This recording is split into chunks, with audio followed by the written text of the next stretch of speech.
overdoses, suicide attempts, and completed suicides. It is followed by a call for a new appreciation of these illnesses, a paradigm shift. But part of this paradigm we need to shift is the idea that these are new problems. If there's anything truly new about them, it is how much incrementally worse they have gotten because we have not done enough as a society to address them. Nor have we made sure that the treatments we already have, which aren't perfect but still can save lives, get delivered to most of the people who need them. Those treatments, which all work but have been proven to work best together, are medical therapies, talk therapies, and healing relationships. Everything from recovery and support groups to faith groups. Even those getting some form of treatment might not be getting the most evidence-based or complete treatment. And there is often quite a difference between what is approved or legal and what is ideal. This is an age-old problem. You only need to look at the historic figures JFK wrote about in Profiles in Courage to see it.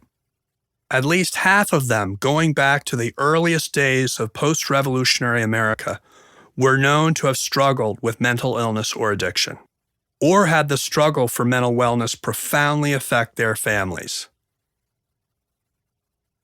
John Quincy Adams, whose story first inspired JFK and his co-author Ted Sorensen to write Profiles in Courage, was 9 years old when his father signed the Declaration of Independence, 29 when his father became president, 35 when he himself became a U.S. Senator. John Quincy lost both of his younger brothers to alcoholism, beginning with Charles at age 30. His father also suffered from depression, especially after the trauma of losing Charles and losing the presidential election to his friend Thomas Jefferson, all during the same week in 1800.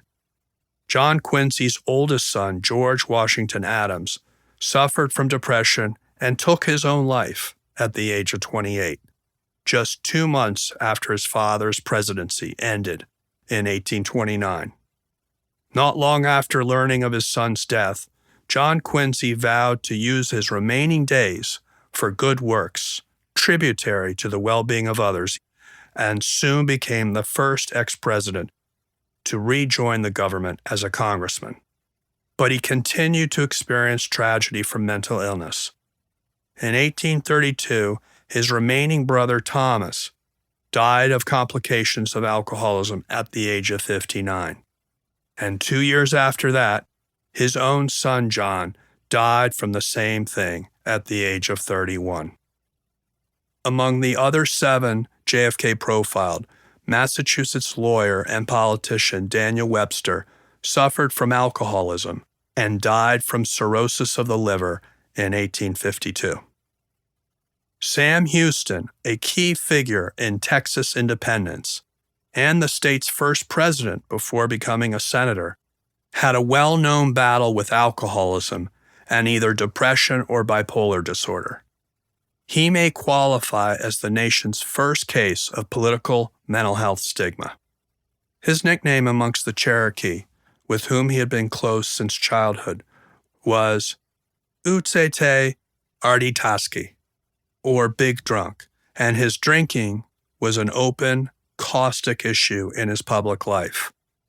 His third wife, who he married when she was 21 and he was 47, made it her mission to help him remain sober, but his political adversaries continued to publicly shame him.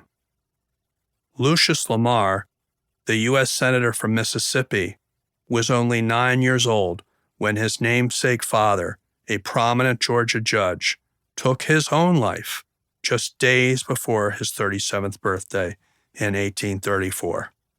He reportedly entered his house, wrote a short farewell note to his family, walked into the garden, and shot himself in the head with his pistol. And these are just the ones we know about and can begin to document.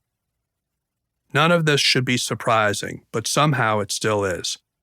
Our nation is experiencing perhaps its most pronounced crisis of mental illness and substance use disorders in history. Already high depression and anxiety rates